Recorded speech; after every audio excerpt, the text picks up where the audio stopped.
ফু দাও ফু দাও ফু দাও ফু দাও। দেবো দেবো মা, গরম যেমছো তুমি খাবে তো, খাবারটা তো গরম।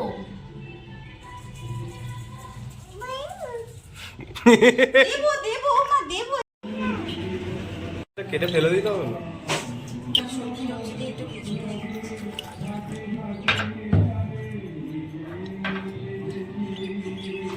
এভাবে গ্রেট করে দিলে গলায় লাগে না।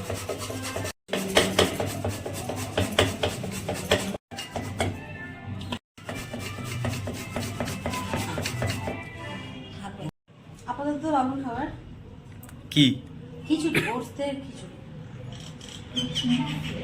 কি কি দিয়েছো?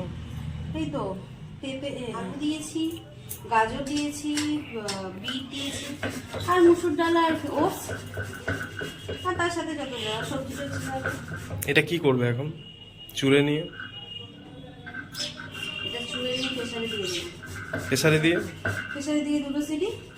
তারপরে আমার ছেলের মেয়েকে আর ওতে আর কি দেবে? এতে একটু ঘি দেবো, একটু হলুদ দেবো, একটু লবণ দেবো। চাল দেবে না? না, ওটস দিয়েই করবো না। খাওয়ালে কি হবে? এটা খাওয়ালে প্রথম কথা পেট ভর্তি থাকবে, দ্বিতীয় কথা ওটসের অনেক উপাদান থাকে যেগুলো আমাদের বাচ্চাদের বুদ্ধির বিকাশের কাজ করে, পটি ক্লিয়ার করে, যেহেতু এটা গমের তৈরি এটাতে পটিও ক্লিয়ার করে। কতক্ষণ পেট ভর্তি থাকবে? কতক্ষণ? 2-2.5 ঘন্টা। 2-2.5 ঘন্টা? এরপরে আবার বাবু কখন খাবে? এরপরে বাবু আবার 1টার সময় ভাত খাবে, মানে 1টা-1:30 দিকে। সেটা কি দিয়ে করবে? সেটা ভাত খাবে, আমরা যেরকম নর্মালি ভাত খাই ওরকমই ভাত খাবে, যে ঝোল তরকারি করি ওটাই করবে। আর এটা যদি প্রথম কোনো বাচ্চা খায় যে জীবনেও কোনোদিন খায়নি, তাদের অসুবিধা নেই, সেটা কি করবে? সেটা এইভাবেই খাওয়াবে। আরে কি করবে? এভাবে তো শুধু নিতে পারবে না, গলায় দিলে তো বমি করে দেবে।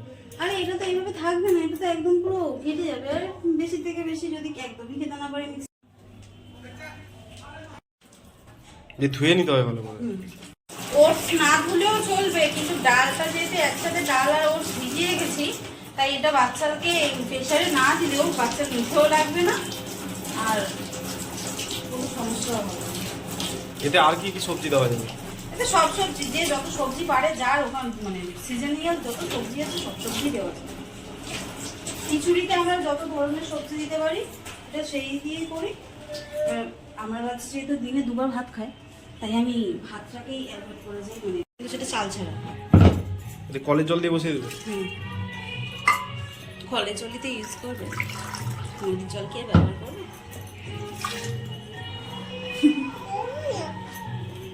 পরিমাণ মতো জল দিয়ে দেবেন। কতটা এটা? সেটারই পরিমাণ মতন জল। যদি আমি 1 বাটি ওটস দিই তাহলে আমাকে ওই 1 বাটি থেকে একটুখানি বেশি জল দিতে হবে। আমার কাছে তো এখন পরিমাণের এটা নেই, তাহলে বলে আর লবণ। লবণ পরিমাণ মানে না দেওয়া যাতে যেতে পারে সেরকম একটা পরিমাণে। আর যারা একদম ফার্স্ট এটা বেবিকে ইয়ে করাবে, ফিডিং করাবে, তারা লবণ অ্যাভয়েড করে গেলেই ভালো। যেহেতু আমি প্রথম থেকে ইউজ করি তাই আমি করছি। আর এটা আমার স্পেশাল একটা মশলা যেটা আমার বাচ্চা খুব পছন্দ করে। এই লাস্টেরটা কি দিবে? এটা আমার একটা স্পেশাল মশলা যেটা আমার বাচ্চা খুব পছন্দ করে।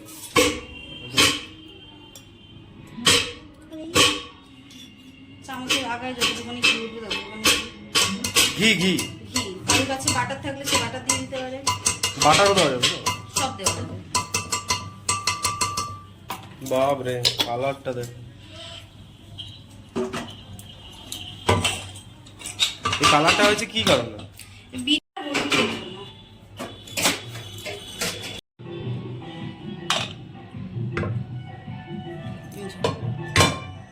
এক্সট্রা জল না দিলেও চলবে।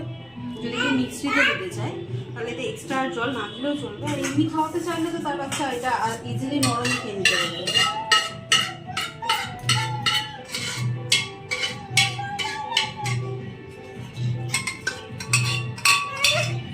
যাদের বাচ্চা সবে খেতে শিখেছে তাদের বেশি ঘন করার দরকারই নেই, এরকম পাতলা করলেই বাচ্চা তাড়াতাড়ি খেয়ে নিতে পারবে, গলায়ও লাগবে না। এতে কেউ চাইলে এক্সট্রা ড্রাই ফ্রুটস অ্যাড করতে পারে, কেউ কিশমিশ দিতে পারে, কেউ তারপরে কাজু দিতে পারে, আখরোট দিতে পারে, যে যেরকম ভাবে খেতে চায় সে সব রকম ভাবে বাচ্চাকে ভালো লাগে। চেষ্টা করতে হবে, কোনটা খাবে সেটা তো বলা যায় না। সেটা তো বলা যায় না, আর কারোর বাচ্চা যদি এটা একদমই না খেতে চায় আর ওরা খুব স্বাদ চেনে, ছোট হতে পারে। ডিগ্রি করে খাওয়াবে। আর যদি কেউ একদমই না খেতে চায় তাহলে ওই যে আমি যে মশলাটা ইউজ করলাম ওটা দিয়ে দিলে খেয়ে নেবে। আর ওটা মশলা যদি খাবে, ফোদাও ফোদাও ফোদাও ফোদাও, দেবো দেবো, মা গরম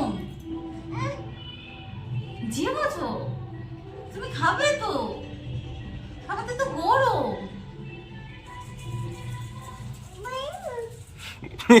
দেবো দেবো মা দেবো, একটু সরো। এই তো এই তো এই তো, দেবো দেবো দেবো, দাঁড়াও দাঁড়াও দাঁড়াও, ওয়েট ওয়েট।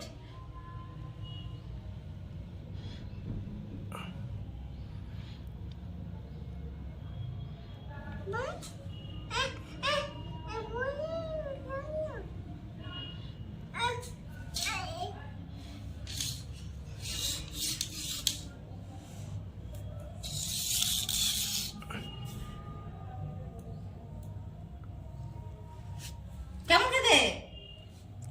এরকম খেতে টেস্টি টেস্টি।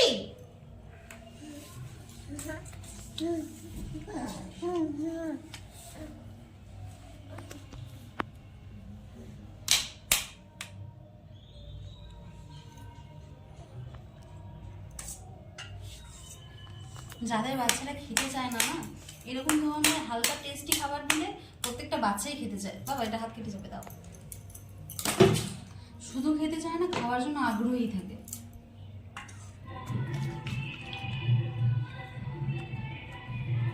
এরকম বসে বসেই খাবে। হ্যাঁ, নিতান্ত যেদিন খেতে চাইবে না সেদিনকার বাবা মাদের দেখতে হবে যে বাচ্চার শরীর ঠিক আছে কিনা। শরীর খারাপ হলে কোনো বাচ্চাই কোনো খাবারই খাবে না।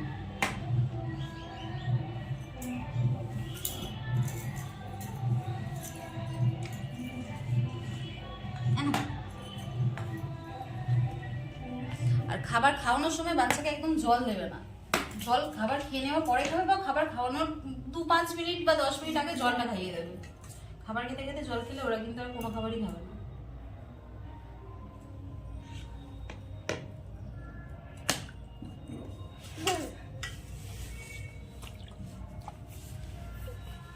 ওর যতক্ষণ না পেট ভরবে বসে বসে এভাবেই খেতে থাকবে। ওর পেট ভরে গেলেও একলাই খাবারের ধার থেকে উঠে যাবে। কিন্তু তোমাকে খাবারটা বেশি পরিমাণে করতে হবে। কতটা তোমার বাচ্চার পেটের মাপ তোমাকে প্রথম দিনেই বুঝে নিতে হবে।